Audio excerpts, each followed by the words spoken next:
श्यामसिताङ्गशोभाम्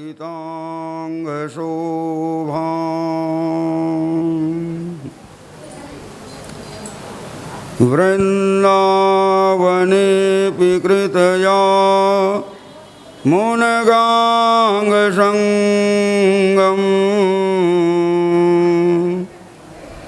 राधा मुकुन्दयुगलं तदहं नमामि। अनादिमाध्यं पुरुषोत्तमोत्तमं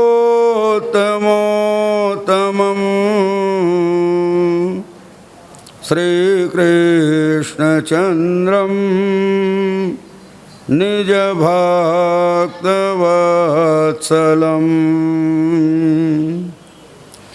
स्वयं त्वसङ्ख्याण्डपतिं परात्परं राधापतिं त्वां शरणं व्रजाम्यहम्।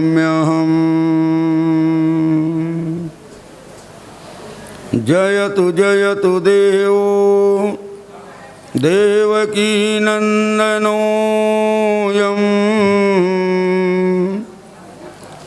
जयतु जयतु कृष्णो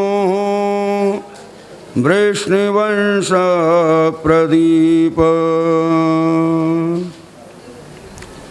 जयतु जयतु मेघा श्यामलः कोमलाङ्गम् जयतु जयतु पृथ्वी भारनाशो मुकुन्द सजल जलदनीलं दर्शितो द्वारशीलं करतलधृतशैलं वेणुवाद्यैरशालम्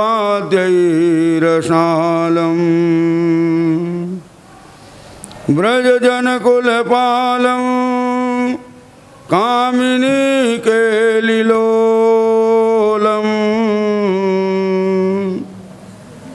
तरुणितुलसीमालं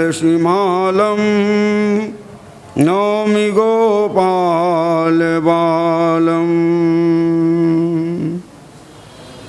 हे देव हे दयित हे भुवनैकबन्धो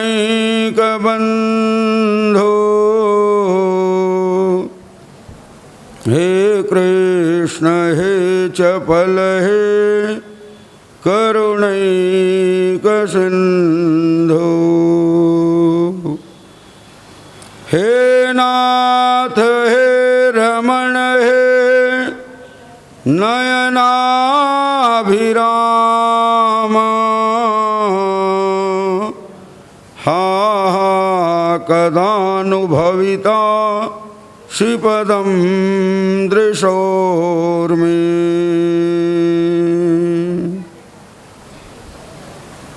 नमो गुरुभ्यो गुरुपादुकाभ्यां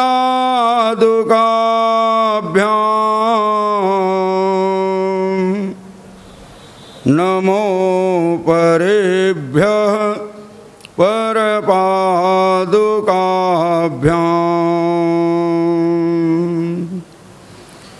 आचार्य सिद्धे स्वरपादुकाभ्याम्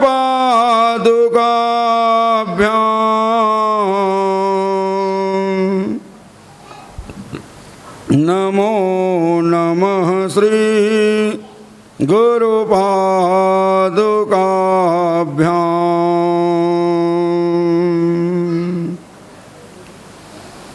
गुरुर्ब्रह्मा गुरुर्विष्णु गुरुर्देवो महेश्वर गुरुः साक्षात् परब्रह्म तस्मै श्री गुरवे नमः। कृष्णं नारायणं वन्दे कृष्णं वन्दे व्रजप्रियं कृष्णं द्वैपायनं वन्दे कृष्णं वन्दे पृथासुतम्। बोले श्री वृंदावन बिहारी लाल की, श्रीमद्भागवत महापुराण की। गोविंद हरे गोपाल हरे गोविंद गोपाल हरे गोविंद हरे गोपाल हरे गोविंद हरे गोपाल हरे। जय जय प्रभु दीन दयाल हरे जय जय प्रभु दीन दयाल हरे जय जय प्रभु दीन दयाल हरे जय जय प्रभु दीन दयाल हरे। जय राम सदा सुख धाम हरे जय राम सदा सुख धाम हरे जय राम सदा सुख धाम हरे जय राम सदा सुख धाम हरे। सीतापति सीताराम हरे सीतापति सीताराम हरे सीतापति सीताराम हरे सीतापति सीताराम हरे गोविंद हरे गोपाल हरे गोविंद हरे गोपाल हरे जय जय प्रभु दीन दयाल हरे जय जय प्रभु दीन दयाल हरे।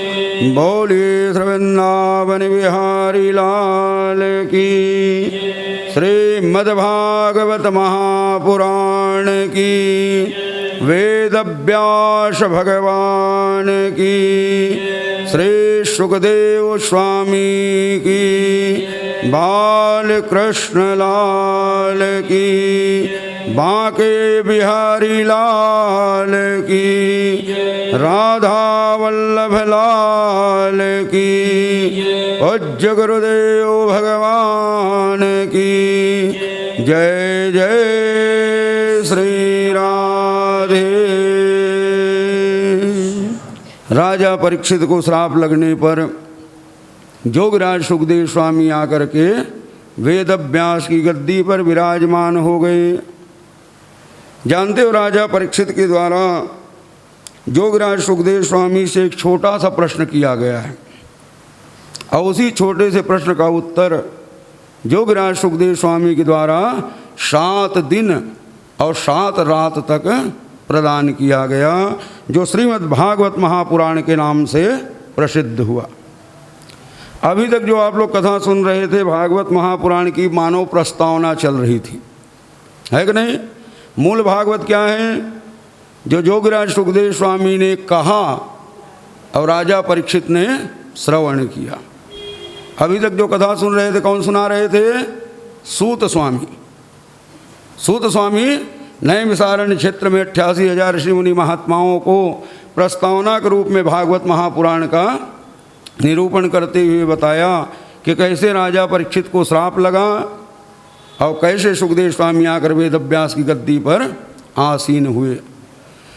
जैसे वेदव्यास की गद्दी पर सुखदेव स्वामी आसीन हुए, सर्वप्रथम तो इनकी पूजन किया गया। दोनों हाथ जोड़ करके प्रार्थना करते हुए राजा परीक्षित ने कहा कि प्रभु, आप ब्रह्म कुमार की जो कृपा मुझ क्षत्रिय कुमार के ऊपर हुआ है, इसे मैं आपकी कृपा नहीं, किसकी कृपा मानता हूँ?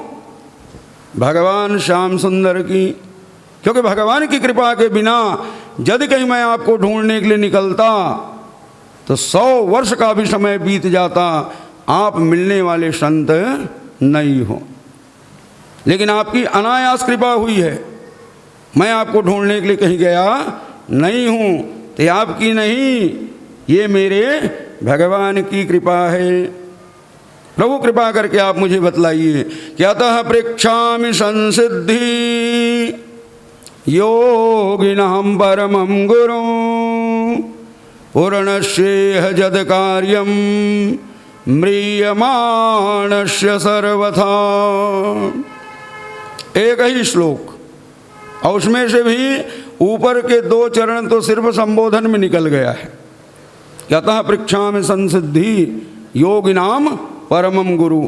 हे सिद्ध पुरुष, आप योगियों के परम गुरु हो। मैं आपसे प्रश्न कर रहा हूँ कि पूर्णस्येह जद कार्यम म्रियमाणस्य सर्वथा। संसार में पुरुष जिस कार्य को लेकर के आए हुए हैं, इस संसार में प्राणी किस कार्य को लेकर के आए हुए हैं? जानते हो, संसार में प्राणी जन्म लेता है और जन्म लेते ही निरंतर मंजिल की ओर अग्रसर होता है। प्राणियों के मंजिल अलग अलग होता है कि नहीं? जब बालक छोटे हैं तो मंजिल क्या होती है कि ठीक से चलना सीख जाए, यही बड़ी बात है। चलना सीख गया तो पढ़ाई की ओर मन जाता है। अब थोड़ा बोलना सीख जाए, विद्या अध्ययन कर ले। छोटे से बालक से पूछो तुम्हारा मकसद मंजिल क्या है, तो कहता है प्राइमरी को यदि कहीं मैं अच्छे अंकों से उत्तीर्ण कर लूं तो उससे बढ़ करके और कोई बात है नहीं होगी, है कि नहीं? भगवान ने कृपा किया, प्राथमिक को उत्तीर्ण कर लिया, मंजिल उनको मिला नहीं। अब क्या कहेगा? मिडिल स्थल को सफलता से पार कर जाऊं। मंजिल बदल गया कि नहीं? अब मिडिल को सफल कर लिया, तब हायर सेकेंडरी, वो जब हो गया तब स्नातक, और फिर आगे चल बढ़ते रहता है कि नहीं? अब पूरी पढ़ाई अच्छे से हो गई, मंजिल मिला जी। कहाँ महाराज, ये तो मंजिल की ओर बढ़ने का रास्ता था, अब रोजगार की तलाश है। भगवान ने कृपा किया, रोजगार भी मिल गया। अब संतुष्ट हुए नहीं, जो चाहता था वो नहीं मिल पाया, और ऊंचा पद चाहिए, इसके लिए परिश्रम करना पड़ेगा कि नहीं? भगवान ने कृपा किया, ऊंचा पद भी मिल गया, अब संतुष्ट नहीं, अब गृहस्थ आश्रम में प्रवेश करना है। मंजिल बदला कि नहीं? भगवान ने कृपा किया, गृहस्थ आश्रम में प्रवेश कर गए, अब संतुष्ट हो जाओ नहीं, अब एक आध बाल गोपाल के मुंह को देख लेता। भगवान ने कृपा किया, वो भी हो गया, अब तो संतुष्ट हो जाओ नहीं, अब उनको पढ़ाना है, लिखाना है, योग्य बनाना है। अब उनके चक्कर में लगे रहे, वो पढ़ लिख कर योग्य हो गए, उनको रोजगार मिल गया, अब तो संतुष्ट हो जाओ नहीं, एक आध बहू के मुंह को देख लेता। भगवान ने कृपा किया, बहू आ गई, अब संतुष्ट हो नहीं, एक आध नाती के मुंह को देख लेता, है कि नहीं? भगवान ने कृपा किया, नाती भी आ गया, अब संतुष्ट हो जाओ। लेकिन नहीं, अब क्या कहोगे? मूल से ज़्यादा ब्याज प्यारा होता है। ये बेटा जो बनाना चाहता था ना, वो नालायक निकल गया, नहीं बना। अब ये नाती को पढ़ाऊंगा, इसको लिखाऊंगा, ये मेरे समान लगता है, मेरे समान कार्य करेगा। ऐसे करते करते करते एक दिन यथार्थ मंजिल में आप पहुंच जाओगे। नाती पनाती तैयार करते करते कहाँ पहुंच जाओगे जी? स्वयं का शरीर हुआ जर्जर और अंतिम सांस लेना प्रारंभ कर दोगे। तो संसार में जितने प्राणी आए वो सब अनेक अनेक मार्ग से चलते हुए कार्य को करते हुए आगे बढ़े, लेकिन अंत में उनका मंजिल क्या है? म्रियमाणस्य सर्वथा। संसार में जो भी प्राणी आए हैं, क्यों आए हैं? मरने के लिए। जन्म लिए और उस दिन से किधर आगे बढ़ रहे हो? मृत्यु की ओर। तो यही प्रश्न है राजा परीक्षित का। राजा परीक्षित ने क्या प्रश्न किया है? पूर्णस्य जद कार्यम म्रियमाणस्य सर्वथा, संसार में जो प्राणी मरने वाला है उनका क्या कर्तव्य है। अब मरने वाले क्या राजा परीक्षित अकेले हैं? सामान्य दृष्टि से कहीं विचार करो तो कह सकते हो कि राजा परीक्षित को श्राप लगा है, 7 दिन में मरने वाला है, तो प्रश्न कर दिया कि मरने वाले का क्या कर्तव्य है। लेकिन यदि कहीं वो प्रश्न अपने लिए किए होते तो सुखदेव स्वामी का उत्तर क्या होना था कि राजा परीक्षित, जो तुम प्रश्न कर रहे हो इसके द्वारा तुम्हारा कल्याण होगा। लेकिन राजा परीक्षित का नाम ही नहीं लिया सुखदेव स्वामी। सुखदेव स्वामी ने क्या कहा कि वरीयाने सते प्रश्न कृतो लोकहितम नृप। हे राजन, आपका जो प्रश्न है ये लोकहित के लिए है, ये जन कल्याण के लिए है। क्योंकि देखो, राजा परीक्षित को अपने कल्याण की कोई चिंता नहीं है।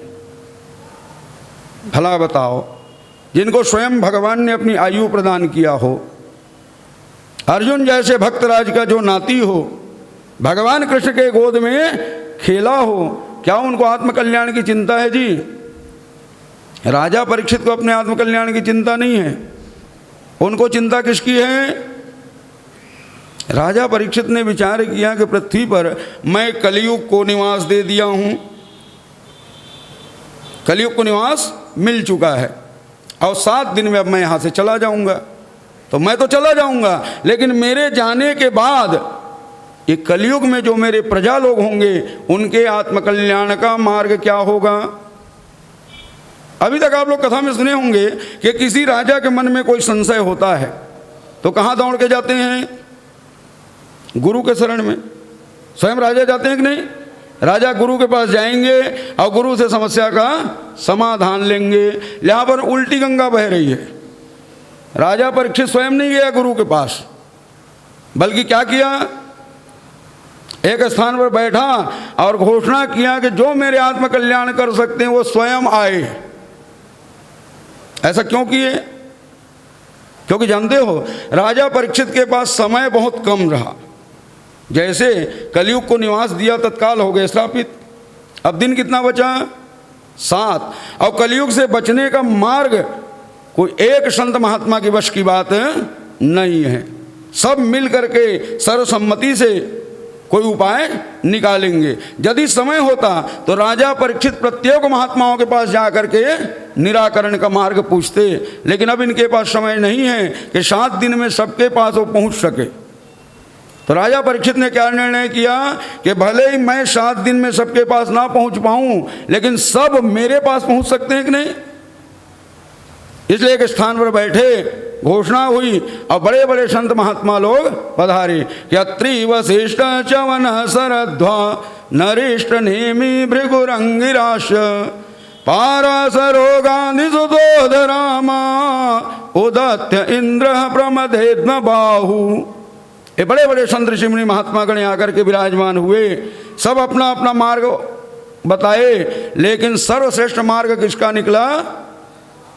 जोगराज सुखदेव स्वामी का, जो 7 दिनों तक दिव्य कथामृत को श्रवण कराए। अर्थात हम संसार के प्राणियों के लिए राजा परीक्षित ने कलयुग से बचने का एकमात्र मार्ग छोड़ करके गए हो। क्या है? श्रीमद् भागवत महापुराण। जानते हो, श्रीमद् भागवत महापुराण अनायास प्राप्त होने वाला ग्रंथ नहीं है। कब तक? जब तक 3 कृष्ण का समागम ना हो जाए। एक कृष्ण से काम बनने वाला नहीं है। कितनी कृष्ण चाहिए? 3। जानते हो, राजा परीक्षित श्रीमद् भागवत महापुराण की कथा श्रवण करने के लिए बैठे हुए, किसकी आयु को लेकर? स्वयं भगवान कृष्ण की। जन्म लेते जो प्राणी अपने प्राण को छोड़ दिया, वो क्या वापस जिंदा हो सकता है जी? तो किसकी आयु है? स्वयं भगवान अपनी आयु प्रदान की है कि नहीं? तो कथा सुनने के लिए कौन बैठा है? स्वयं भगवान कृष्ण।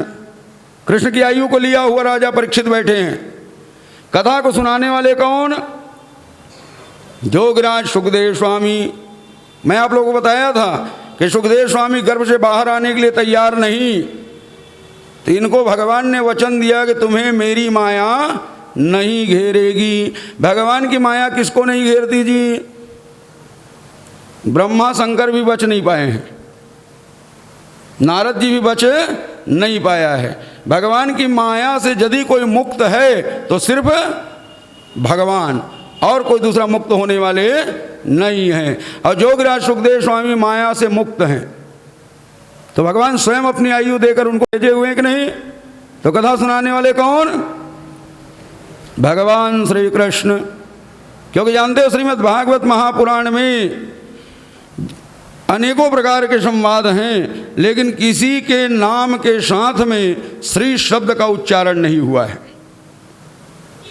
भगवानों के जो नाम का उच्चारण अनेक नाम हैं, जैसे राम, वाराह नारायण, नरसिंह, इसमें भी श्री शब्द का प्रयोग नहीं किया गया।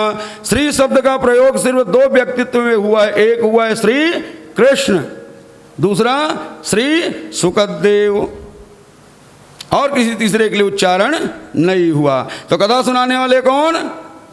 भगवान श्री कृष्ण। कृष्ण ही कथा सुना रहे और कृष्ण ही कथा सुन रहे। और कथा किसकी हो रही है? कृष्ण की ही कथा हो रही। जानते हो जहाँ पर तीन कृष्ण का संगम, वही श्रीमद् भागवत महापुराण को उत्पन्न करने वाला है।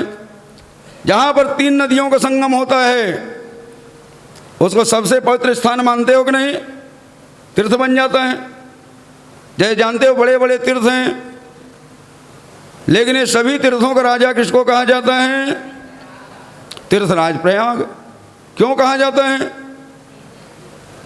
प्रयाग में कहीं जाओगे ना, देखना वहाँ ज़्यादा मठो मंदिर मिलने वाला नहीं है, वो गिने चुने मठ मंदिर मिलेंगे। उससे आगे थोड़ा निकल जाओ बनारस, तो आपको गली गली में मंदिर मिल जाएगा। श्रीधाम वृंदावन में घर घर में आपको मंदिर मिल जाएगा। लेकिन इसको तीर्थराज नहीं कहा जाता। तीर्थराज किसको कहते हैं? प्रयाग को। क्यों कहा जाता है? क्योंकि वहाँ पर तीन नदियों का संगम हुआ। कौन कौन सा? गंगा, यमुना और प्राय सभी लोग संगम का स्नान के लिए जा चुके हो कि नहीं?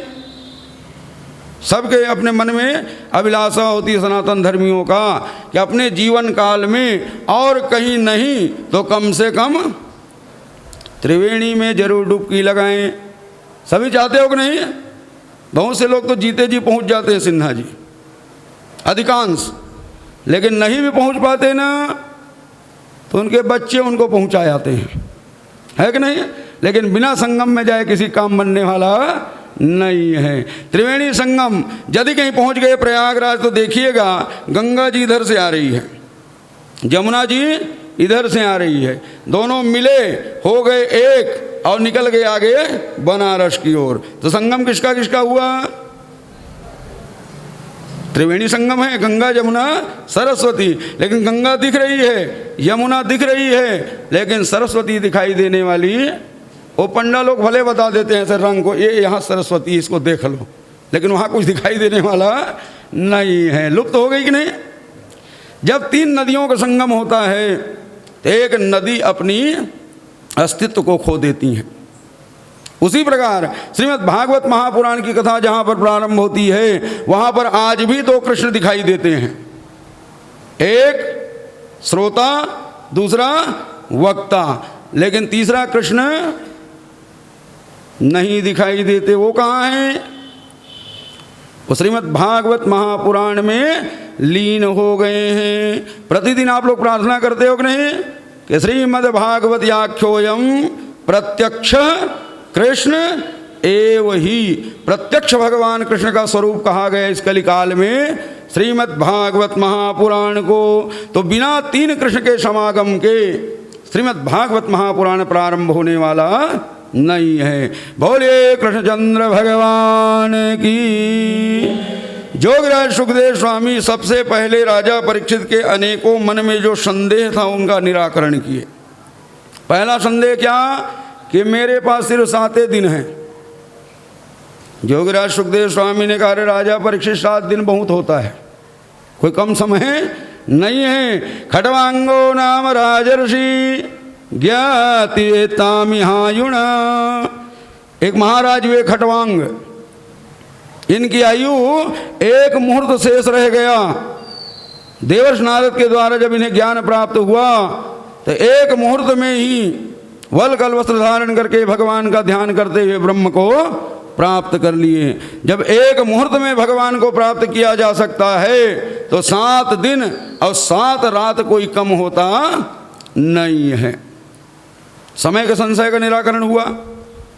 उसके बाद जितने माया मोह ममता संसार के घेरे रहते हैं, जोगराज सुखदेव स्वामी ने कहा कि राजा परीक्षित, ये संसार में जितने भी दिखाई दे रहे हैं ना, ये सब भले भले के साथी हैं, बिगड़ने पर कोई साथ देने वाला नहीं है। कि ये सब स्वार्थ के सखा, दुर्दिन दई है त्याग, दुर्दिन दई है त्याग, पास को नहीं यही है। ये जितने नाते रिश्तेदार दिख रहे हैं, ये सर्व स्वार्थ को लेकर प्रेम करने में लगा हुआ। कब तक? जब तक स्वार्थ चल रहा। और जहां स्वार्थ में टकराव हुआ तो एक दूसरे के प्राण घातक शत्रु बनने में देरी लगने वाला नहीं है। इस संसार में कोई भी प्रेम संबंध बिना स्वार्थ के चलने वाला नहीं है। तो सच्चा संबंध क्या है? कि साचो संत हमारो संगी, और सभी स्वार्थ के लोलू, चंचल मति बहुरंगी। सच्चा संत और भगवंत यही हमारा श्रेष्ठ संबंधी है, और हमारा कोई संसार में श्रेष्ठ संबंधी नहीं है। इस प्रकार नानान प्रकार के दृष्टांत के द्वारा, नानान प्रकार के उदाहरण के द्वारा जोगराज सुखदेव स्वामी राजा परीक्षित के संपूर्ण मन को माया से मुक्त कर दिए, माया मोह ममता से दूर करा दिए। तत्पश्चात सर्वप्रथम श्रीमद् भागवत महापुराण को 4 श्लोक में जोगराज सुखदेव स्वामी ने श्रवण कराया, संक्षिप्त रूप में, जिसको चतुश्लोकी भागवत कहा गया। अब फिर उसी का बृहद रूप करते हुए भगवान के 24 अवतार का निरूपण करते हैं। भगवान के कितने अवतार हुए? 24 अवतार कहा गया। एक ही अध्याय में भगवान के संपूर्ण 24 अवतार का वर्णन जोगराज सुखदेव स्वामी ने किया। और तत्पश्चात उसी 24 अवतार में से जो प्रधान अवतार कहा गया, 10 अवतार, जो 10 भगवान के मुख्य अवतार माने गए हैं, इस 10 अवतार की कथा को सुनाते हुए आगे बढ़ते हुए अंत में भगवान कृष्ण की कथा तक पहुँचते हैं। और जहाँ भगवान कृष्ण की कथा में पहुँचे तो सिवाय भगवान कृष्ण की लीला के और आगे कुछ मिलने वाला नहीं है। यही श्रीमद् भागवत महापुराण है कि नहीं? संपूर्ण भागवत महापुराण की कथा जोगराज सुखदेव स्वामी सुनाते हुए 10 अवतार के प्रसंग में सबसे पहले भगवान वाराह नारायण की कथा को सुनाते हैं। भगवान वाराह नारायण का अवतरण हुआ पृथ्वी पर किस लिए? इस पृथ्वी की स्थापना करने के लिए। जिस पृथ्वी पर हम लोग निवास किया करते हैं, इस पृथ्वी के संस्थापक कौन है जी? कौन है? ठीक है, बहुत लोग एकादशी हो, लेकिन सबको फलहार का व्यवस्था हुआ है कि नहीं? इतना सुस्त होने की जरूरत नहीं है। इस पृथ्वी के संस्थापक भगवान कौन है? भगवान वाराह नारायण। भगवान वाराह नारायण के द्वारा इस पृथ्वी की स्थापना किया गया। इसीलिए इस कल्प का क्या नाम पड़ा है? श्वेत वाराह कल्प। जिस कल्प में हम लोग निवास करते हैं ना, इसी कल्प में भगवान वाराह नारायण के द्वारा पृथ्वी का स्थापना किया गया। हम सब भगवान वाराह नारायण के आभारी हैं कि नहीं? सभी उनके ऋणी हो, क्योंकि यदि कहीं भगवान वाराह नारायण नहीं होते तो हमें पृथ्वी महारानी प्राप्त होने वाली नहीं थी। प्रत्येक प्राणी को चाहिए कि प्रातःकाल नींद से जागते ही पृथ्वी पर अपने चरण रखने से पहले भगवान वाराह नारायण का आभार व्यक्त करना चाहिए कि प्रभु आपके कारण हमको ये पृथ्वी प्राप्त हुई है। जानते हैं, पृथ्वी की स्थापना से लेकर इस देश का नाम भारतवर्ष प्रसिद्ध होते तक संपूर्ण वर्णन जोगराज सुखदेव स्वामी के द्वारा किया गया है। भगवान नारायण वाराह नारायण के द्वारा पृथ्वी की स्थापना हो गई, तब जोगराज सुखदेव स्वामी ने राजा परीक्षित ने प्रश्न किया, यथार्थ कीर्तये वंशं पुण्य कीर्तये कुरुद्वः स्वायंभुवस्यापि मनो हरेरंसांस जन्मनः। प्रभु पृथ्वी की स्थापना तो हुई, कहा जाता है सर्वप्रथम मानव को जन्म देने वाले कौन? स्वयंभुव मनु। मनु से ही हम सब प्रकट हुए, इसलिए हमारा क्या नाम है? मनुष्य। हमको मनुष्य क्यों कहा जाता है?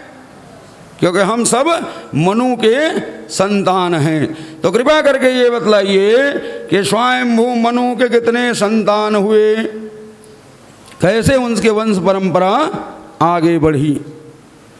जोगराज सुखदेव स्वामी ने कहा कि स्वयंभू मनु के 5 संतान थे। कितने हुए? इसमें 3 कन्याएं और 2 पुत्र कहा गया। तीनों कन्याओं का नाम देवहूति, आकृति और प्रसूति। जानते हो देवहूति का पाणी ग्रहण हुआ था करदम ऋषि के साथ, और इन्हीं के गर्भ से भगवान कपिल नारायण का प्रादुर्भाव हुआ, जो सांख्य शास्त्र के प्रवर्तक बने कि नहीं। स्वयंभू मनु की कन्याएं एक से बढ़कर एक श्रेष्ठ थीं। देवहूति अपने गर्भ से भगवान कपिल नारायण को जन्म दी, जिसने सांख्य शास्त्र का उपदेश दिया, और इन्हीं के कारण हमको गंगा महारानी प्राप्त हुई। किसके कारण मिला है? भगवान कपिल नारायण।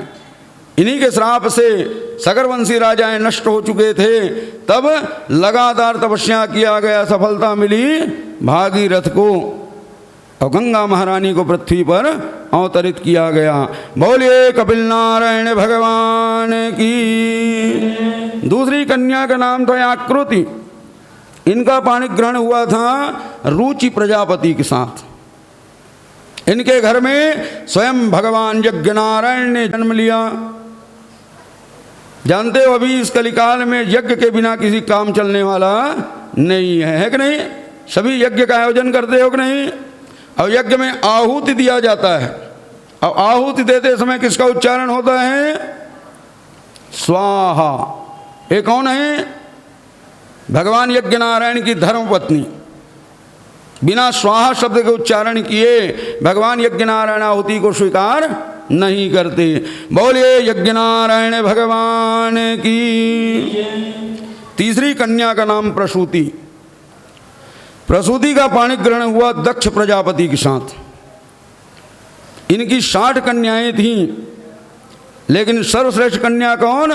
आद्याशक्ति जगदम्बा माँ भवानी स्वयं सती का इनके घर में प्रादुर्भाव हुआ, जिनके साथ भगवान भोलेनाथ का पाणी ग्रहण किया गया।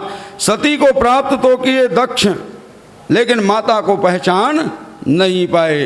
परिणाम स्वरूप भगवान भोलेनाथ का अपमान किया।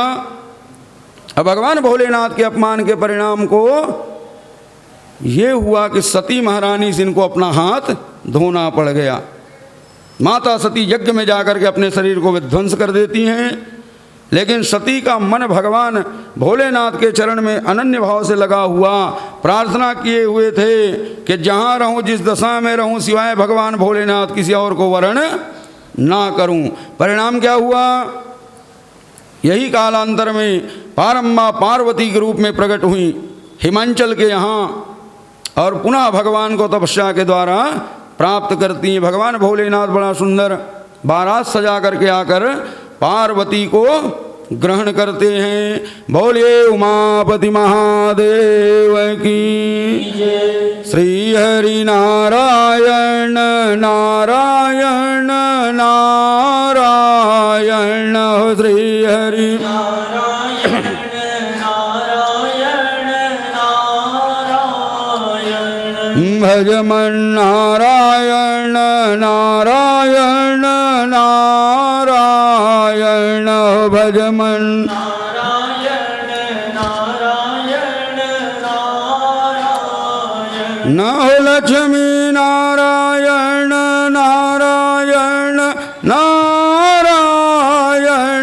लक्ष्मी नारायण नारायण नारायण भद्रे नारायण नारायण नारायण हो भद्रे नारायण नारायण नारायण यण हो सत्य नारायण नारायण नारायण हो सत्य नारायण नारायण नारायण भजमन नारायण नारायण नारायण हो भजमन नारायण नारायण नारायण बोलिए भक्तवत्सल भगवान की।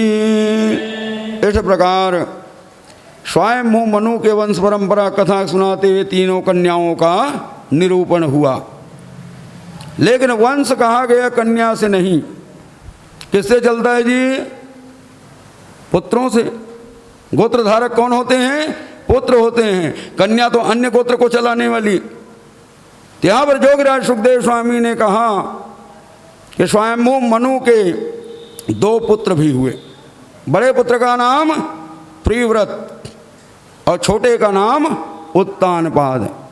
प्रियव्रत को राज्य प्रदान किया जा रहा था, लेकिन वो स्वीकार नहीं किया, निकल गए जंगल के मार्ग में। और राजा बनाया गया किसको? महाराज उत्तानपाद को। महाराज उत्तानपाद की 2 रानियों से 2 पुत्र हुए। बड़े का नाम ध्रुव, छोटे का नाम उत्तम कुमार। सौतेली अम्मा से प्रताड़ित होकर के ध्रुव के हृदय में भक्ति जागी। देवर्षि नारद को अपना गुरु स्वीकार करके घनघोर तपस्या करते भगवान को प्राप्त करके ध्रुव भक्तों की श्रेणी में अग्रगणी स्थान प्राप्त किया। और आज भी भगवान की कृपा से उनको स्थान प्राप्त हुआ है जो संसार में किसी को प्राप्त नहीं है। इसको क्या कहते हैं जी? ध्रुव लोक है कि नहीं? ध्रुव तारा के रूप में है कि नहीं? ध्रुव लोक में जाकर के विराजमान हुआ। जानते हो ध्रुव लोक को अखंड अछेद्य अभेद्य कहा गया है। प्रलय काल में भी नष्ट होने वाला नहीं है। ध्रुव 36,000 वर्ष तक पृथ्वी पर शासन किया, भक्ति के मार्ग को आगे बढ़ाए। नन्हे से बालक 5 वर्ष की आयु में भगवान को प्राप्त किया। संसार के सामने भक्ति का आदर्श स्थापित किए हैं कि नहीं? आज भी नन्हे से बालक को जब समझाना होता है तो ध्रुव का उदाहरण दिया जाता है कि भगवान को किस प्रकार से प्राप्त किया जा सकता है। 36,000 वर्ष शासन करने के बाद ध्रुव की वंश परंपराएं आगे बढ़ी। बड़े बड़े राजा लोग शासन करना प्रारंभ किए, लेकिन 21वीं पीढ़ी के आते आते ध्रुव का वंश ही समाप्त हो गया। तब किसे बुलाया गया? महाराज प्रियव्रत को। और महाराज प्रियव्रत आकर के पृथ्वी का शासन करना प्रारंभ किए। इनके द्वारा पृथ्वी पर और बड़े बड़े राजा लोग आगे बढ़ते गए। महाराज प्रियव्रत के हुए आग्नेत्र, आग्नेत्र के हुए महाराज नाभि, और महाराज नाभि के हुए भगवान ऋषभदेव। अब भगवान ऋषभदेव के यहाँ 100 संतानों का जन्म हुआ, जिसमें ज्येष्ठ पुत्र हुआ महाराज भरत। और जानते हो जब से महाराज भरत इस पृथ्वी पर शासन करना प्रारंभ किए, तब से इस देश का क्या नाम पड़ा? भारतवर्ष प्रसिद्ध हुआ। देखो पृथ्वी की स्थापना से लेकर भारतवर्ष की स्थापना तक का वृत्तांत जोगराज सुखदेव स्वामी अनेकों उदाहरण, अनेकों किस्सा कहानी के माध्यम से संसार के प्राणियों को बताए हैं। जानते हो महाराज प्रियव्रत अकेले राजा थे संपूर्ण पृथ्वी के, लेकिन इनके संतानों को बंटवारा दिया गया जो 7 महाद्वीप के रूप में प्रसिद्ध हुआ। महाराज प्रियव्रत के 7 पुत्र और 7 को द्वीपे द्वीपे विभागशः एक एक द्वीप का राजा बनाया गया। अग्निद्र बने जम्बू द्वीप के राजा, जिसे आगे चलकर वैज्ञानिकों ने नाम दिया एशिया महाद्वीप।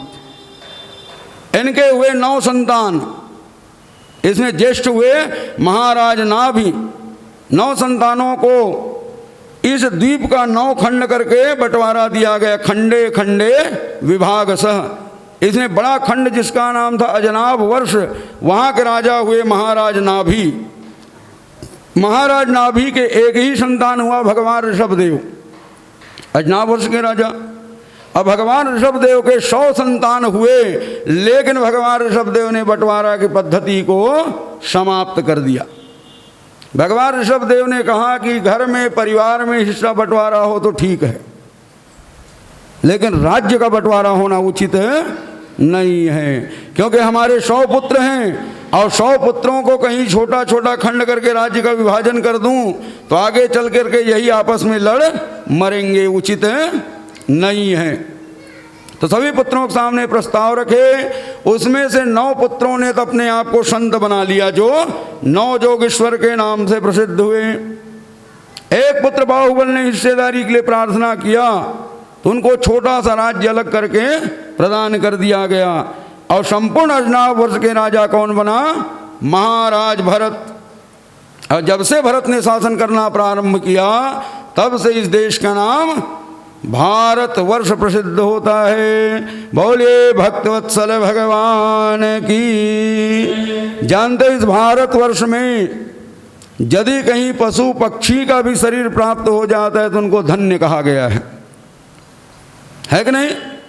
और कदाचित कहीं मानव शरीर मिल गया तब जी, तब तो समझो मोक्ष के द्वार की कुंजी लेकर के आ गए हो। जैसे यहाँ पर आप सब लोग आकर के कथा प्रांगण में बैठे, तो कथा प्रांगण में बैठने से पहले अपने अपने कमरे में ताला लगा के आए हो कि नहीं? सब अपने अपने कमरे में ताला बंद कर दिए हो। अब कथा विराम होगी, और कथा विराम होने के बाद में जब अपने कक्ष में पहुंचोगे तो सामने ताला लटका हुआ दिखेगा, और ताला लटके हुए देखकर वहीं कहीं बैठ के रोना धोना शुरू कर दिए कि अब मैं अंदर कैसे जाऊं, दरवाजे में तो ताला बंद है। तो आपसे बढ़ के मूर्ख कौन है जी? अरे भाई, ताला बंद है तो चाबी तो जेब में है, कुछ करने की जरूरत नहीं है। चाबी निकालो, ताला खोलो और कमरे में चले जाओ। और चाबी हाथ में ले कहीं रोते रहोगे ताला बंद है अब मैं क्या करूं, तो उससे बढ़ के मूर्ख संसार में कोई और नहीं है। समझो आप भारतवर्ष में जन्म लिए हो, वो भी मानव के शरीर में, तो मुक्ति द्वार की चाबी आपके हाथ में है, कुछ करने की जरूरत नहीं है। भगवान की कथा के आश्रय लेने की आवश्यकता है, कुंजी लगाने की आवश्यकता है, मुक्ति द्वार को खुलने में देरी नहीं है। और मानव शरीर को प्राप्त करके भारतवर्ष में यदि मोक्ष के द्वार को नहीं खोल पाए तो उससे बढ़ करके मूर्ख संसार में कोई और नहीं कहा गया। बोलिए भक्तवत्सल भगवान की। भक्त के भगवान को बार बार वंदना, भक्त के भगवान को बार बार वंदना, भक्त के भगवान को बार बार वंदना,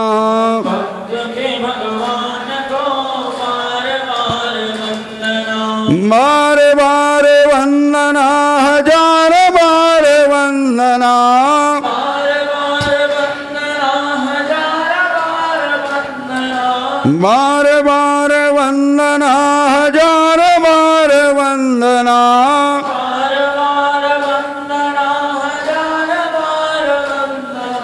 भक्त के भगवान को बार बार वंदना, भक्त के भगवान को बार बार वंदना, भक्त के भगवान को बार बार वंदना, भक्त के भगवान को बार बार वंदना, बार बार वंदना, हजार बार वंदना, बार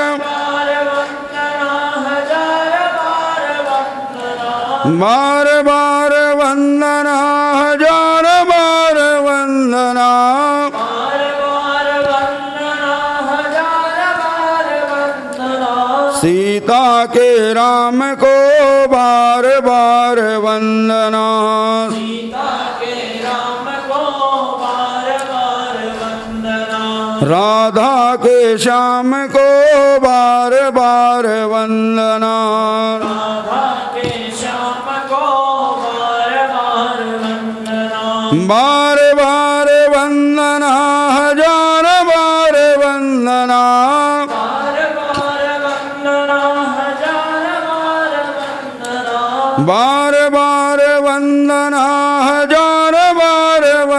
वंदना, बार बार वंदना, हजार बार वंदना। तुलसी के राम को बार बार वंदना, तुलसी के राम को बार बार वंदना। मीरा के श्याम को बार बार वंदना, मीरा के श्याम को बार बार वंदना। बार बार वंदना, हजार बार वंदना, बार बार वंदना, हजार बार वंदना। बार बार वंदना, हजार बार वंदना, बार बार वंदना, हजार बार वंदना। भक्त के भगवान को बार बार वंदना, भक्त के भगवान को बार बार वंदना। बोलिए भक्तवत्सल भगवान की। देखो, संसार में प्राणी कर्मानुसार जन्म ग्रहण करते हैं और कर्मानुसार संसार को छोड़ करके चले जाते हैं कि कर्मणा जायते जंतो कर्मणैवाभिलीयते, सुखम दुखम भयस्नेहम कर्मणैवाभिपद्यते। संसार में प्राणी के जैसा कर्म होगा, उस कर्मानुसार उनको सुख और दुख दोनों की प्राप्ति होगी।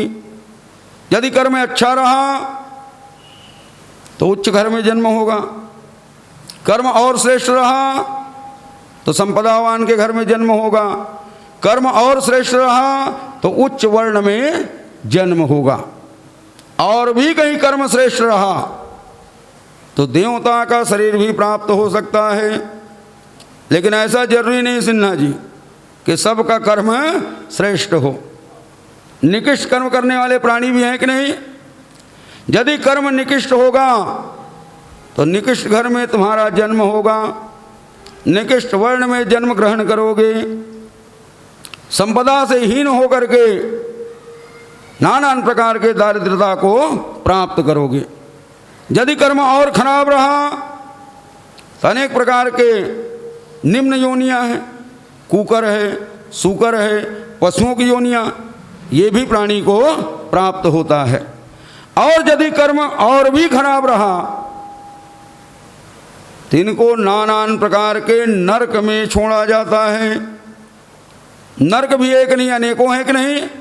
रौरव नरक, महारौरव नरक, कुंभीपाक नरक, असिपत्र नरक, कई ऐसे नरक हैं जिसमें आग के अंगार बरसने में लगा हुआ जीव को वहाँ छोड़ दिया जाता है। कई ऐसे नरक जहाँ सर्प ही सर्प भरे हुए, कई ऐसे नरक जहाँ बिच्छू ही बिच्छू भरा हुआ, कई ऐसे नरक हैं जहाँ पर तेल की कड़ाही खौलने में लगा हुआ है और जीव को उसमें छोड़ दिया जाता है। इस प्रकार के नरकों के वर्णन को जब सुनने लगा राजा परीक्षित, तिनका हृदय कंपायमान हो गया। राजा परीक्षित ने कहा, प्रभु कृपा करके कुछ ऐसा मार्ग बतलाइए कि संसार में रह करके प्राणी कर्म करें लेकिन उनको नरक में जाने का भय ना रहे। क्यद्नेहा महाभाग यथैवा नरकान्नरा नानो ग्रयात नानेयाम तन में व्याख्या समरहसी। कृपा करके कोई मार्ग बतलाइए जिसे संसार में प्राणी को नरक जाने का भय ना रहे। जोगराज सुखदेव स्वामी ने कहा, इसमें कौन सी आश्चर्य है भाई? नरक नहीं जाना चाहते, पाप करना बंद कर दो। जब पाप कर्म होगा ही नहीं करेगा तो नरक में जाने का भय रहने वाला नहीं है। राजा परीक्षित ने कहा, हो कैसे सकता है? संसार में प्राणी कहीं कहे कि मैं जीवन भर पुण्य ही पुण्य करते रहूं, कभी पाप कर्म ना करूं, तो क्या संभव है जी? जाने में अनजाने में कहीं ना कहीं कोई पाप कर्म हो जाता है कि नहीं? और कोई व्यक्ति कहीं ये भी कहे कि जीवन भर में पाप ही पाप करते रहूं, कभी पुण्य ना करूं, तो ये भी संभव नहीं है। कुछ ना कुछ जाने अनजाने पुण्य भी हो जाएगा। तो संसार में रहते हुए प्राणी को पाप भी करना होता है और पुण्य भी करना होता है। तो कृपा करके आप ये मार्ग बतलाइए कि संसार में प्राणी रहे, कर्म को करते रहे, फिर भी उनको नरक में जाने का भय ना रहे। जोगराज सुखदेव स्वामी ने कहा असंभव, कर्म करोगे फल को भोगना पड़ेगा। यदि तुम बचना चाहते हो तो पाप ना करो। पुण्यस्त फलम इच्छयति पुण्यम न कुर्वन्तु मानवः। मनुष्य पुण्य के फल को तो सभी पाना चाहते हैं, सब चाहते हो कि नहीं, लेकिन पुण्य करना नहीं चाहते हैं। तो भाई जब पुण्य कर्म ही नहीं करोगे तो फल कैसे मिलेगा? बिना कर्म किए फल मिलने वाला नहीं है। लेकिन जोगराज सुखदेव स्वामी अच्छी तरह समझ रहे हैं राजा परीक्षित का जो प्रश्न है ये अपने लिए तो है नहीं, ये किसके लिए है? संसार के प्राणियों के लिए। बोलिए भक्तवत्सल भगवान की। इस तरफ आप लोग इतनी संख्या में बैठ गए हो और इधर पूरा खाली पड़ा हुआ है, तो उतनी गहराई तक जाने की ज़रूरत नहीं है। थोड़ा आप लोग इधर मध्य में आकर बैठ जाओ, क्योंकि आप सब एक तरफ हो तो मेरा मुंह बस इधर घुमाना पड़ता है कि नहीं? कुछ इधर भी बैठना जरूरी है। तो देखिए पिलर जो बना हुआ है ना, ये सीमा रेखा है, इसके भीतर ही आप सबको बैठना है। तो इधर जितने लोग पीछे हो ना, वो इस तरफ आकर के बैठ जाओ। बोले भक्तवत्सल भगवान की। श्री हरि नारायण नारायण नारायण, श्री हरि नारायण नारायण नारायण, भजमन नारायण नारायण नारायण, भजमन नारायण नारायण नारायण, न लक्ष्मी नारायण नारायण नारायण, लक्ष्मी नारायण नारायण नारायण, बद्री नारायण नारायण नारायण, बद्री नारायण नारायण नारायण। बोलिए भक्तवत्सल भगवान की। भयभीत हो नरक से तो ऐसा करो तुम तपस्या को अपना लो। जब तपस्या को अपना लोगे तुमसे कभी कोई पाप कर्म होने वाला नहीं है। तो क्या तपस्या सरल मार्ग है जी? 4 घंटा तो एक आसन पर बैठ के कथा नहीं सुन सकते, है कि नहीं? जानते हो किनारे किनारे कौन बैठते हैं जी? जिनको मालूम है कि हम सीधे से बैठ तो पाएंगे नहीं, हाथ इधर लंबा करना पड़ेगा, पैर उधर लंबा करना पड़ेगा, तो एक किनारे में बैठ जाएं, है कि नहीं? क्योंकि मध्य में रहेंगे तो महाराज जी की दृष्टि चला जाएगा। तो 4 घंटे एक आसन में बैठ के कथा नहीं सुन पाते हो तो क्या तपस्या करोगे? कठिन है कि नहीं? तपसा ब्रह्मचर्येण, दूसरा मार्ग बताया गया ब्रह्मचर्य का मार्ग, बोले तो और बड़ा कठिन है, ये संभव नहीं है। बोले समेन च दमेन च, ऐसा करो तुम संयम नियम के साथ रहना प्रारंभ करो और इंद्रियों का दमन करना प्रारंभ करो। जब इंद्रियों का निग्रह करोगे तो भी तुमसे कोई पाप कर्म होने वाला नहीं है। लेकिन ये भी लगा कठिन मार्ग। तब आगे बताया गया कि त्यागेन सत्य शौचाभ्याम, ऐसा करो तुम त्याग को अपना लो। ये तो और बड़ा कठिन है। पहले जमाने में बड़े बड़े लोग होते थे, सिन्हा जी, जो अनायास सर्वस्व को त्याग देते थे कि नहीं, क्षण मात्र में सर्वस्व का परित्याग कर देते थे। लेकिन इस कलिकाल में कहो त्याग के अपमान मार्ग को अपनाओ, बड़ा कठिन। जिस नारी के साथ एकांत वार्ता किए, कोई व्यक्ति कहे तुम उसको त्याग दो, क्या संभव है? जिस बालक को बाल्यकाल से पालन पोषण किए, पढ़ाए लिखाए योग्य बनाए, अब कोई कहे तुम उसको त्याग दो। पूरे जीवन परिश्रम किए, मेहनत किए, धन संपदा एकत्र किए और सब को एकत्र करने के बाद में महल का निर्माण किए, मकान बनाए कि नहीं, और कोई कहे तुम उसको त्याग दो, क्या संभव है? ये त्याग का मार्ग और बड़ा कठिन है। कोई दूसरा रास्ता बतलाइए ना। बोले कोई बात नहीं। त्यागेन सत्य शौचाभ्याम, ऐसा करो तुम सत्य को अपना लो। तुमसे जो भी कर्म करते बने हो कर्म को तुम करो, अच्छा हो या बुरा हो, लेकिन सदा सत्य बोलना प्रारंभ कर दो। जब सदा सत्य बोलना प्रारंभ कर दोगे तब भी तुम बड़े बड़े पाप से बच जाओगे। कि सत्य बोलो, सत्य बोलो, सत्य का प्रकाश है, सत्यवाणी के हृदय में ब्रह्म का निवास है। जो सदैव सत्य बोलना प्रारंभ कर देते हैं उनके हृदय में भगवान का ही वास हो जाता है। लेकिन इस कलिकाल में कोई कहे मैं सत्य को अपनाऊं, तो कलयुग के प्राणी को तो सत्य की परिभाषा का ज्ञान नहीं है, वो क्या अपना पाएंगे जी। कहावत भी है सिन्हा जी, क्या कहावत है? सच बोलो तो मारन धाए और झूठ बोलो तो जग पतियाए, है कि नहीं? सच बोलोगे तो लोग मारने दौड़ते हैं, क्यों जी? क्योंकि तुम सत्य दूसरे के बारे में बहुत जल्दी बोल देते हो सिन्हा जी, है कि नहीं? अमुक व्यक्ति ऐसा ऐसा है, 1 मिनट नहीं लगेगा सच सच बोलने में, लेकिन आप स्वयं कैसे कैसे हो? तो अपने बारे झूठ और दूसरे के बारे सच, और दूसरे के बारे सच बोलोगे तो मारवाई करेगा, छोड़ने वाला नहीं है। तो सत्य बोलना है तो किसके विषय में बोलना है? अपने विषय में बोलो, लेकिन ये होने वाला नहीं है। बड़े बड़े सत्यवादी हुए कि नहीं, लेकिन वो भी कहीं न कहीं गड़बड़ा गए हैं। तो कलयुग के प्राणी कहे मैं सत्यवादी बन जाऊं तो वो भी बड़ा कठिन मार्ग है। ये जितने भी मार्ग सुखदेव स्वामी ने बताया सबका खंडन कर दिए जोगी राजा परीक्षित। ये कलयुगी प्राणियों के बस की बात नहीं है। कोई सरल से सरल रास्ता बतलाइए। जोगराज सुखदेव स्वामी ने कहा अब मैं तुमको एक ऐसा रास्ता बतलाता हूं जिस रास्ते पर कहीं तुम चलोगे, आंख भी कहीं बंद कर लोगे तो गड़बड़ाने का खतरा रहने वाला नहीं है। ऐसा करो, तुम तपस्या को छोड़ो, ब्रह्मचर्य को छोड़ो, इंद्रियों के निग्रहण को छोड़ो, त्याग को छोड़ो, सत्य को छोड़ो, यदि तुमसे होता नहीं है। अब ये सब को छोड़कर क्या करो? भगवान के नाम को अपना लो।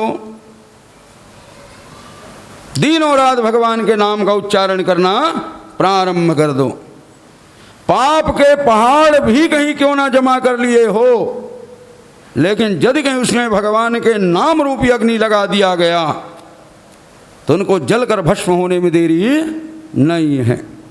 जैसे उतनी लकड़ी आप इकट्ठा नहीं कर पाओगे, लकड़ी का पहाड़ भी क्यों नहीं इकट्ठा हो जाए, एक माचिस की तिल्ली खींचने में देरी है, और लकड़ी के पहाड़ को भस्म होने में देरी नहीं है। तो भगवान के नाम रूपी अग्नि अपने पाप के भंडार में लगाते चलो। जहाँ रहो, जिस दशा में रहो, निरंतर भगवान के नाम का उच्चारण करते रहो। भगवान के नाम को लेने के लिए शुद्धि अशुद्धि भी नहीं देखा गया है।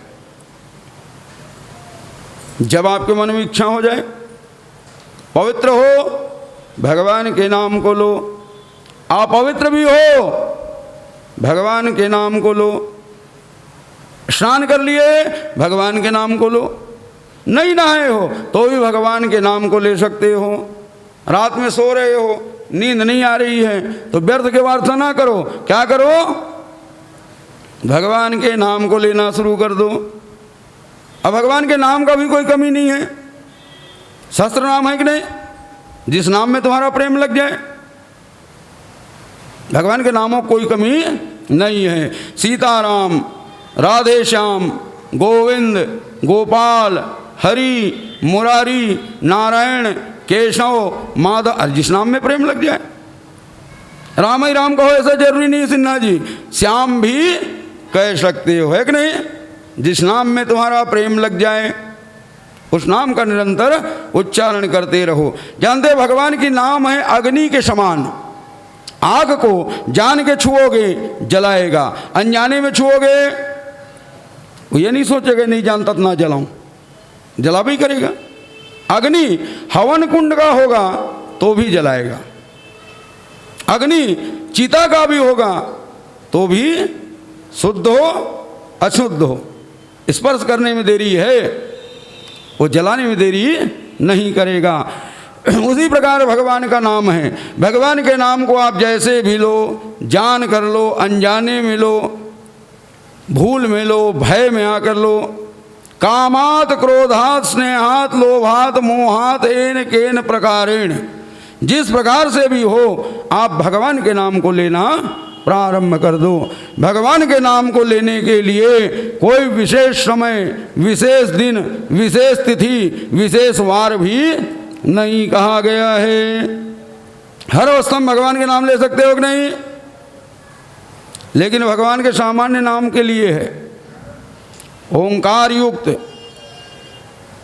गुरु से प्रदत्त गुरु मंत्र, यदि इसका जाप करना हो ना, उस समय शुद्धि बहुत जरूरी है, उस समय पवित्रता बहुत ही आवश्यक है। ये मत कहना महाराज ने कहा जब चाहो तब लो और जब चाहो माला लेके से घूमना शुरू कर दो, ये उचित नहीं है। माला जाप करना है, पवित्रता बहुत जरूरी। गुरु मंत्र का जाप करना है, पवित्रता बहुत जरूरी। लेकिन सामान्य जो भगवान के नाम है, सीताराम, राधे श्याम, गोविंद, गोपाल, हरि, मुरारी, नारायण, केशव, माधव, ये जब चाहो तब आप ले सकते हो। अब ये सदैव आपको पुण्य ही प्रदान करेगा, कभी पाप देने वाला नहीं है। आप उतना पाप इकट्ठा नहीं कर पाओगे जितना पाप को भस्म करने की क्षमता भगवान के नाम में है। एक बार कह सकते हो तपस्या नहीं कर सकता, कह सकते हो ब्रह्मचर्य धारण नहीं कर सकता, कह सकते हो संयम नियम से नहीं रह सकता, कह सकते हो त्याग नहीं कर सकता, कह सकते हो सत्य बोल नहीं सकता, लेकिन कौन कह सकता है कि मैं भगवान का नाम नहीं ले सकता? एक आध कोई हो जी जो बोलो कि मैं भगवान का नाम नहीं ले सकता हूं। भगवान के नाम लेने में सभी सक्षम हो कि नहीं? भगवान के नाम की महिमा को बताते हुए जोगराज सुखदेव स्वामी अजामिल का प्रसंग सुनाते हैं। अजामिल का नाम आप सभी सुने हो कि नहीं? था पंडित जी, दिनों रात पूजा पाठ में श्रेष्ठ कर्म में लगा रहता था, लेकिन संग हो गए अवेश्या का। अवेश्या के संग होने के कारण दूषित कर्म करना प्रारंभ कर दिए। लेकिन प्रारब्ध इनका शेष था, संत महात्माओं की कृपा हुई और इनके पुत्र का नाम रख दिया गया नारायण। नाम भगवान का नहीं, किसका लिया करता था? पुत्र का। क्योंकि जानते हो अपने जीवन काल में आप लोग सबसे ज्यादा बार नाम किसका लेते हो जी? अपने संतान का। सभी लेते हैं कि नहीं? और संतानों में भी जिस संतान में विशेष प्रेम लग जाए, है कि नहीं, उसका विशेष बारंबार नाम का उच्चारण। कभी कभी ये भी देखने में आता है कि वो उस घर में है नहीं, दूसरे का आवाज लगा रहे हो और फिर भी उसी बेटा का नाम निकल जाता है कि नहीं? तो यही अभ्यास हो गया किसका?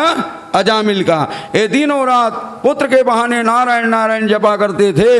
अंतकाल का समय आया, जम के दूतों को देख करके इनके मुख से निकल गया नारायण मुझे बचाओ। अब इतने में इनका कल्याण हो गया कि नहीं? तो भगवान के नाम में इतनी सामर्थ्य है कि जानकर अनजाने में, भूल से भी, अज्ञानता से भी कहीं आप भगवान के नाम को ले सकते हो। तो भगवान का नाम सिवाय कल्याण के और कुछ देने वाला नहीं है। बोले भक्तवत्सल भगवान की।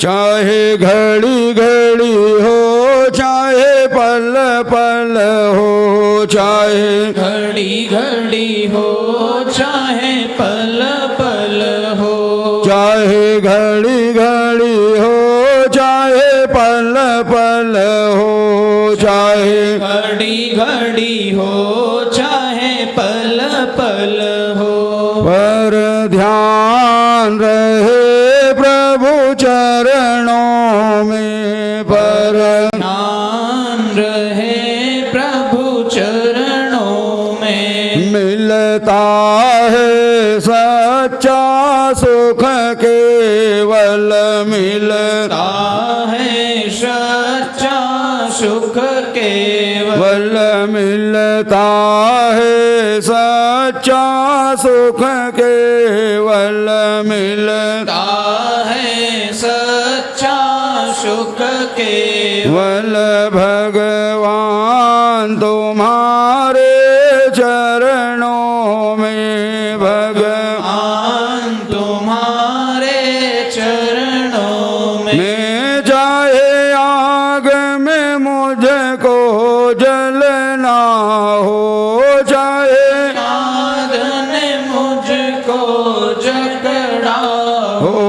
चाहे कांटों में मुझको रहना हो, चाहे कांटों में मुझको रहना हो, चाहे फूलों में मुझको चलना हो, चाहे फूलों में मुझको चलना हो, पर ध्यान रहे प्रभु चरणों में, पर ध्यान रहे प्रभु चरणों में। मिलता है सच्चा सुख केवल, मिलता है सच्चा सुख केवल भगवान तुम्हारे चरणों में, भगवान तुम्हारे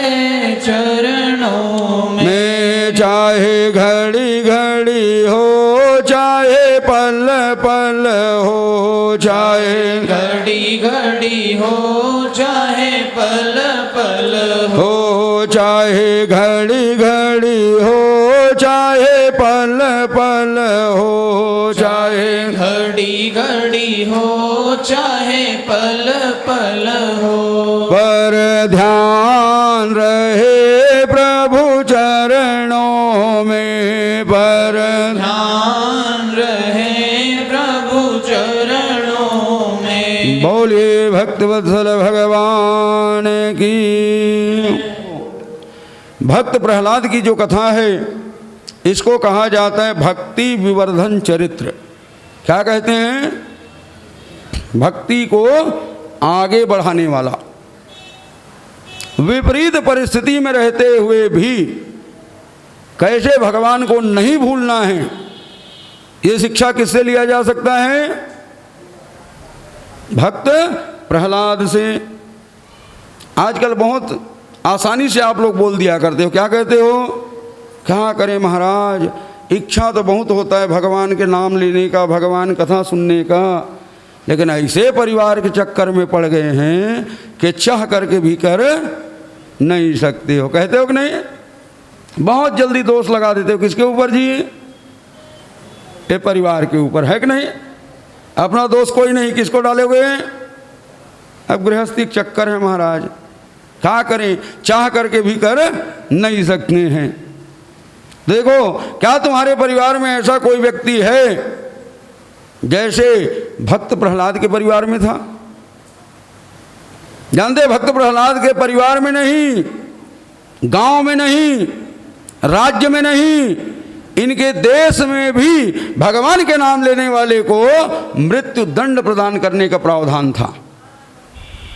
जो सिर्फ भगवान के नाम ले लेता था उसे मृत्यु दंड प्रदान किया जाता था। लेकिन ऐसी परिस्थिति में भी प्रहलाद भगवान को भूला नहीं है। तो इससे सिद्ध होता है जो भगवान के नाम को लेना चाहेंगे, भगवान का भजन करना चाहेंगे, उसके लिए कोई परिवार कभी बाधक बनने वाला नहीं है। क्यों? क्या ऐसा कोई आपका परिवार है एक बार कह सकता है कि तीर्थ मत जाओ? परिवार वाले मना कर सकते हैं। एक बार ये कह सकते हैं कथा स्थल में मत जाओ। लेकिन क्या कोई ऐसे परिवार वाला है जो तुमको कहे कि घर में भगवान के नाम को मत लो? ऐसा किसी परिवार में बोलने वाले नहीं है कि नहीं? और चाहो तो घर में भगवान को मना सकते हो कि नहीं? भगवान को प्राप्त कर सकते हो कि नहीं? और फिर दोष किसको लगाते हो जी? जब भी परिवार पर किसी प्रकार का दोष का भाव आए ना, तुरंत प्रहलाद को याद करना। और जैसे प्रहलाद को याद करोगे फिर तुम्हारे मन में भाव रहने वाला नहीं है। भक्त प्रहलाद का जो चरित्र है भक्ति विवर्धन चरित्र, हिरण्याक्ष को भगवान वाराह नारायण के द्वारा समाप्त किया गया। भाई को भगवान ने मारा है, मैं भी भगवान को मारूंगा, ये भाव लेकर के हिरण्यकश्यप ने घनघोर तपस्या किया ब्रह्मा जी का। तपस्या से प्रसन्न होकर के ब्रह्मा जी वरदान देने के लिए आए तो क्या वरदान मांगा? अजर अमरत्व। ब्रह्मा जी स्वीकार नहीं किए तो ऐसे घुमा करके वरदान मांगा और मन में विचार किया कि मैं ब्रह्मा को ठग लिया। क्या मांगा? दिन में मरूं न रात में मरूं, ऊपर मरूं न नीचे मरूं, पशु मार न सके, मनुष्य से मरूं नहीं, जल में मरूं नहीं, थल में मरूं नहीं, अग्नि जला न सके, अस्त्र से मरूं नहीं, शस्त्र से मरूं नहीं, कहाँ तक कहा जाए ब्रह्मा के सृष्टि में मेरा मृत्यु ही ना हो। अब ब्रह्मा वरदान दिए देख नहीं। और जैसे वरदान मिला हिरण्यकश्यप ने क्या कहा कि मैं ब्रह्मा को ठग लिया। जो अपने आराध्य को कहे कि मैं ठग लिया तो उससे बढ़ करके और ठगने वाला प्राणी संसार में कोई नहीं हो सकता है कि नहीं। क्या कहते हैं, ब्रह्मा अमर नहीं बनाना चाहता था, ऐसे घुमा फिरा के वरदान मांगा, ब्रह्मा की बुद्धि भी काम नहीं किया। अरे जब मैं कहीं मरबई नहीं करूँगा तो संसार में मुझे मारने वाला कौन। अपने आप को अजरमर मान लिया, घोषणा किया नष्टभ्यम न दातभ्यम न हो तभ्यम द्विजा क्वचित इति न्यावर्जत धर्म भेरी घोषेण सर्वश। चारों तरफ घोषणा हुआ, कहीं पर यज्ञादि कर्म होना नहीं चाहिए, कहीं पर भगवान की कथा वार्ता चलने ना पाए, सत्संग को देखकर तत्काल विरुद्ध खड़े हो जाओ, मठ मंदिरों को तोड़ना प्रारंभ कर दो, यज्ञ को विध्वंस करना प्रारंभ कर दो, संसार में ईश्वर नाम की कोई शक्ति ना रहे। पूजा करना है तो मेरा करो, यज्ञ करना है तो मेरा करो, मैं ईश्वर हूं, मेरे सिवाय संसार में कोई दूसरा ईश्वर नहीं है। तो जानते हैं जिसका मालिक दुष्ट होता है उसका नौकर दुगुना दुष्ट होता है, वो कमजोर होने वाला नहीं है कि नहीं। जब मालिक की आज्ञा है तो सैनिक हाथ में हथियार लेकर के चले और तीनों लोक में हाहाकार मचा दिए। 3 लोक 14 भुवन में एक छत्र राज्य स्थापित किया हिरण्यकश्यप। सारे संसार इनकी आज्ञा के अधीन हो गए। भय में आकर के लोग इन्हीं की पूजा पाठ करना प्रारंभ कर दिए। लेकिन सारे संसार को काबू में किया सिन्हा जी, लेकिन अपने घरे को नहीं कर पाया। तभी तो कहते हैं कि नहीं, ये पुरुषों का जितना क्रोध है ना वो बाहर दिखता है, और जैसे घर में आते हैं सब ठंडे पड़ जाते हैं कि नहीं। सब में कब्जा जमाया, 3 लोक 14 भुवन में एक छत्र राज्य, सारा संसार इनकी सारे पर चला करता था, लेकिन अपने घर में ही इनका चल नहीं पाया। कहा जाता है इनके 4 पुत्र थे, अहलाद, सहलाद, ल्याद और प्रहलाद। इसमें सबसे छोटा कौन? प्रहलाद। जब प्रहलाद की आयु हो गई 5 वर्ष का, मन में विचार किए बच्चों को विद्या अध्ययन बहुत जरूरी है। गुरु आश्रम में सूचना भिजवाए। गुरु शुक्राचार्य समय उपस्थित थे नहीं। जो गुरु शुक्राचार्य के दोनों पुत्र षण्ड और अमर के आए, और षण्ड अमर को आया जान करके बड़े प्रसन्न होकर के हिरण्यकश्यप ने कहा कि देखो गुरु पुत्रों, तुम्हारे पिता हमारे गुरु हैं, तो तुम हमारे पुत्र के गुरु बन जाओ, क्योंकि पीढ़ी चलना चाहिए कि नहीं। हमारे गुरु तुम्हारे पिता हैं तो तुम हमारे पुत्र के गुरु बन जाओगे, क्रम चलते रहेगा। तो मैं तुमको गुरु का पद प्रदान करता हूँ। ऐसे करो, जितने भी राक्षस बालक अब योग्य हो गए हैं ये सबको लेकर पाठशाला में जाओ और इनको तुम पढ़ाओ लिखाओ। षण्डमर को बड़े प्रसन्न, गुरु पद प्राप्त हुआ है। अब तो बच्चों को एकत्र किए और सबको लेकर के जब चलना प्रारंभ किए तो हिरण्यकश्यप ने कहा गुरुजी खबरदार।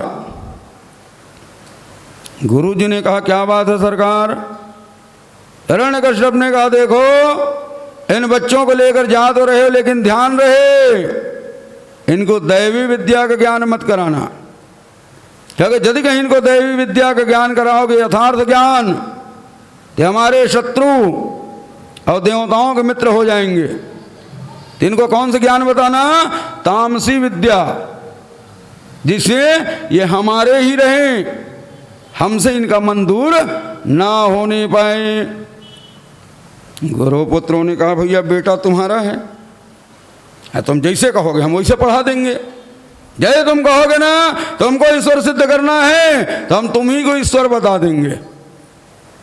हिरण्यकश्यप ने कहा बस यही मैं चाहता हूं कि मैं ईश्वर हूं और संसार में कोई दूसरा ईश्वर नहीं है। अब तो सभी बच्चों को पाठशाला में ले जाकर पढ़ाया जाता। जब मास्टर पढ़ा रहे हैं तो बच्चों का कर्तव्य है पढ़ना।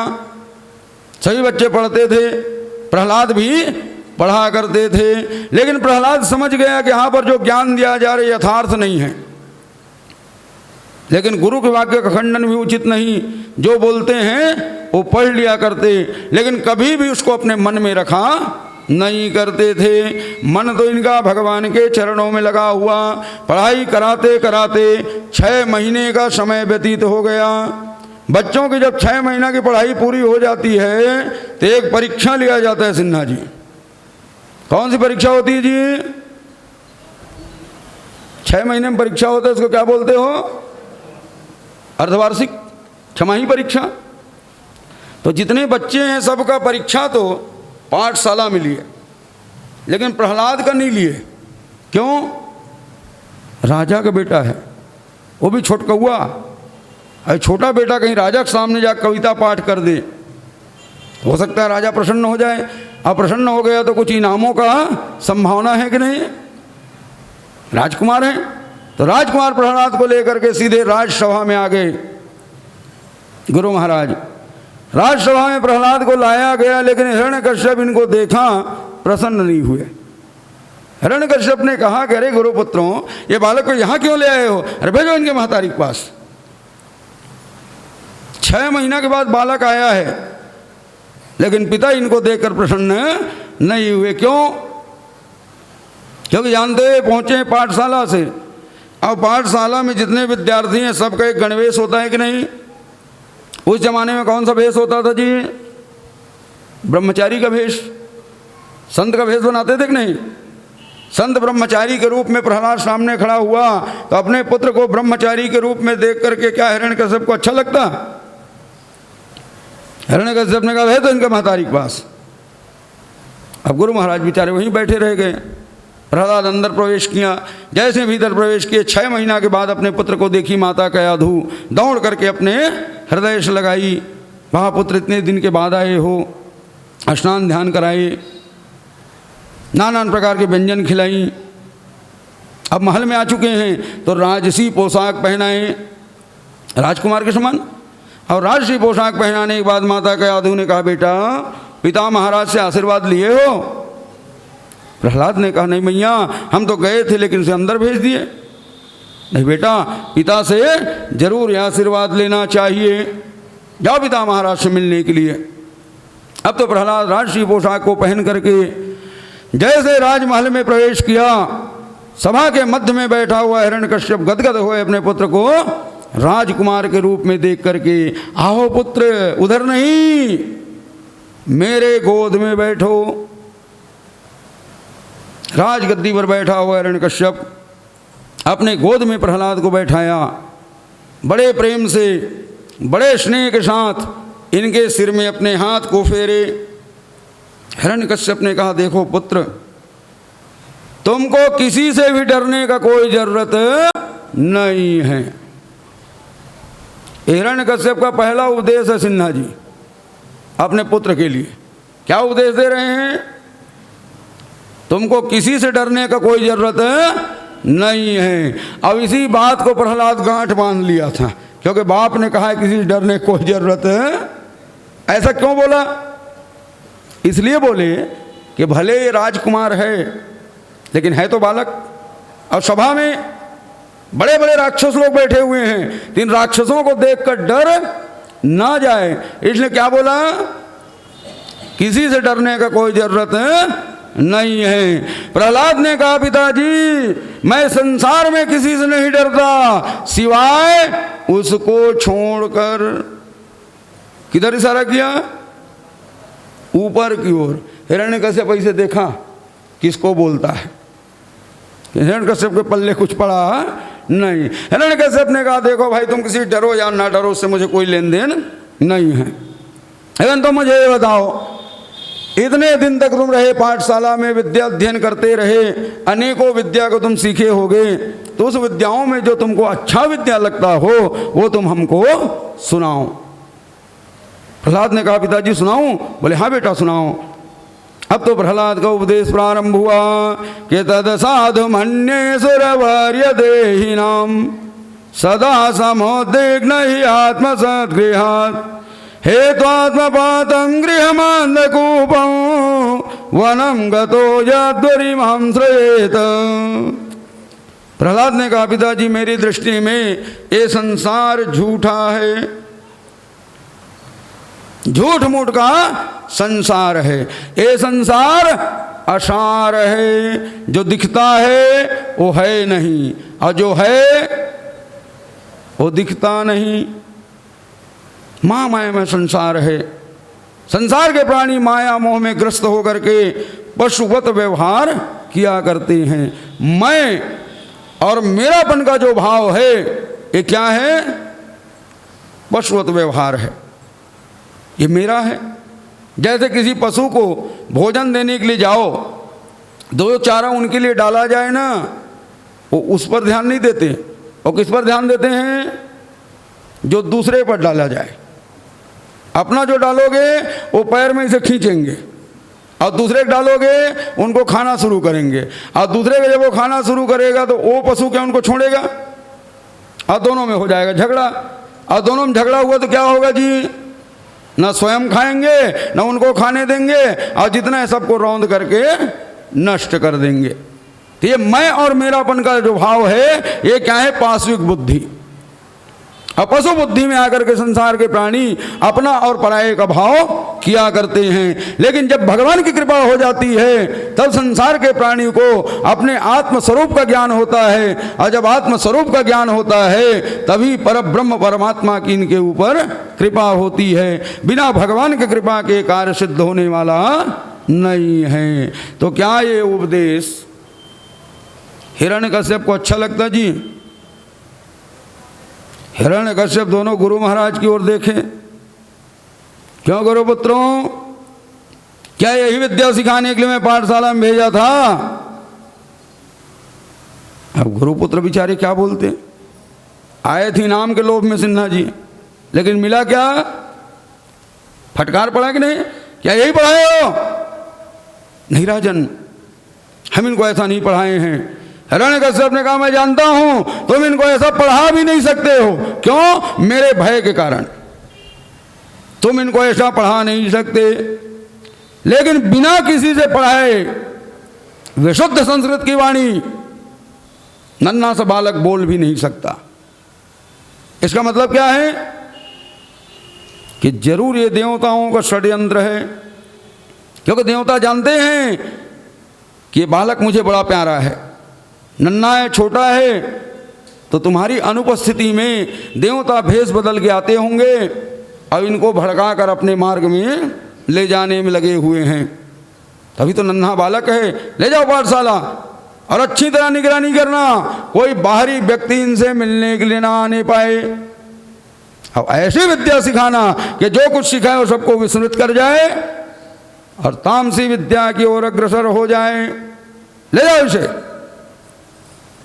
अब क्या बोलते? बालक को वहां से उठाकर तो ले गए गुरु महाराज। राजमहल में तो कुछ नहीं बोल पाए सिन्हा जी, लेकिन जैसे पाठशाला में पहुंचे तो साम्राज्य किसका है? गुरु महाराज का। सामने खड़ा हो गए प्रहलाद को लेकर हाथ में छड़ी। क्यों रे प्रहलाद, क्या तुमको हम यही सिखाए थे कि सब कुछ छोड़ करके जंगल में चले जाना चाहिए? बड़ा भारी अपने बाप के सामने ऐसा भाषण देना शुरू कर दिया। अब तो हंटरे हंटर मारा करते सिन्हा जी। प्रहलाद मार खा लेता था लेकिन कुछ बोलते नहीं है। क्यों? क्योंकि प्रहलाद अच्छी तरह जानता है इसमें गुरुओं का कोई दोष नहीं है। वो तो राजा के अधीन है, जैसी आज्ञा है वही काम कर रहे हैं। अब तो पुनः प्रहलाद को पढ़ाया जाने लगा। अब पढ़ाई करते करते करते 1 वर्ष का समय व्यतीत हो गया। जब वर्ष बीत जाता है तब कौन सी परीक्षा होती है जी? वार्षिक परीक्षा। असली परीक्षा का समय है कि नहीं? जब असली परीक्षा का समय आ गया तब एक दिन दोनों गुरु महाराज प्रहलाद को बैठाए और बैठा करके कविता कंठस्थ करवाए, तामसी कविता। बोले बेटा इस कविता को अच्छी तरह कंठस्थ कर लो। रात भर जाग करके पढ़ाए, बारंबार उसको सुने। अब बारंबार सुनने के बाद में उसको समझा बुझा करके ले करके वापस पहुँचे राजभवन में। तो इस समय इनको लेकर के राजा प्रसाद में ना जाकर कहाँ पहुँचे, सीधा महातारी के पास, क्योंकि उधर से बाप भगा देता है। तो कयाधु के पास भेजा गया। कयाधु इनको स्नान ध्यान करा करके, नूतन वस्त्र धारण करा करके जब इनको राजसभा में उपस्थित कराएं, अपने पुत्र को राजकुमार के रूप में देख करके हिरण्यकश्यप बड़े प्रसन्न हुए। आगे बढ़ करके अपने गोद में बिठाया। हिरण्यकश्यप ने कहा कि वाह पुत्र, इतने दिनों तक तुम पाठशाला में रहे, अनेकों प्रकार के विद्या अध्ययन किए होंगे। उन विद्याओं में जो तुमको अच्छी लगती हो वो तुम हमको सुनाओ। और जहाँ अच्छी शब्द को सुने, दोनों गुरु महाराज के कान खड़े हो गए, है कि नहीं? क्यों? यहाँ पर हिरण्यकश्यप ही कहा करते थे, क्या कहते थे? अच्छी लगती हो। पूछना क्या चाहिए था? अरे भाई, पाठशाला में जो सीखे हो, जो विद्या तुमको आती हो, तुमको हम सुनाओ। तो वही सुनाते जो गुरुजी सिखाए थे। लेकिन क्या बोलते थे? जो तुम्हें अच्छी लगती हो। तो प्रहलाद को अच्छी क्या लगती है जी? फिर से पूछा। प्रहलाद ने कहा पिताजी अच्छी विद्या बताऊं? बोले हाँ बेटा, जो तुमको अच्छा लगता हो वही तुम हमको सुनाओ। तब तो प्रहलाद प्रारंभ कर दिए नवधा भक्ति को उपदेश कि श्रवणम कीर्तनम विष्णु स्मरणम पाद सेवनम अर्चनम वंदनम दास्यम सख्यमात्मनिवेदनम। यहाँ पर भक्त प्रहलाद ने कहा कि पिताजी, भगवान को प्राप्त करने का 9 प्रकार की विधा बताया गया है, जिसे नवधा भक्ति कहा करते हैं। नवधा भक्ति में सबसे पहले नंबर का भक्ति होता है श्रवणम। श्रवणम माने, श्रवणम अर्थात भगवान की कथा को सुनना। जैसे आप लोग यहाँ क्यों बैठे हो जी? क्या सुनने के लिए बैठे हो? भगवान की कथा, है कि नहीं? तो समझ लो पहला भक्ति आपके हृदय में प्रवेश हो गया। ये पहली सीढ़ी है। भगवान की सेवा में जाना हो तो पहला सीढ़ी क्या है? कथा को सुनना। और जो प्राणी पहले सीढ़ी में चरण को रख दिया, उसका अगला चरण कहाँ जाएगा जी? आज बहुत से लोग माता जी के दर्शन करने के लिए बरसाने गए हुए थे, है कि नहीं? बरसाने में सीढ़ी चढ़े कि नहीं? तो जब तक ऐसे चल रहे आगे बढ़ते, लेकिन जैसे सीढ़ी में चरण रखे तो अगला कदम कहाँ जाएगा? कहाँ जाएगा जी? अगली सीढ़ी में। तो जब तक सीढ़ी नहीं चढ़े तब तक चलते रहोगे, लेकिन यहाँ सीढ़ी में पहुंच गए तो पहला कदम रखे तो दूसरा कदम अगले सीढ़ी में जाएगा और कहीं जाने वाला नहीं है। तो आप सब लोग भक्ति के पहले सीढ़ी चढ़ गए हो, कथा सुनने बैठ गए हो नहीं?